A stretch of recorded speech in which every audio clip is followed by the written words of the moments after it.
This is news from Family Council.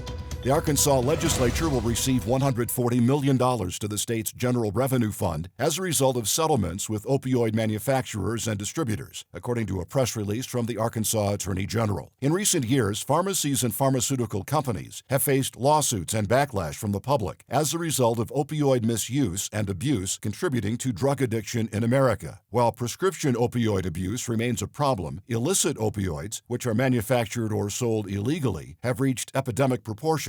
States like California, Colorado, and Oregon hope that legalizing marijuana would weaken the cartels, but instead, illicit marijuana operations have skyrocketed, and the opioid epidemic continues. State and local governments may be able to use opioid settlement money from these lawsuits to fight drug addiction and drug abuse in our communities.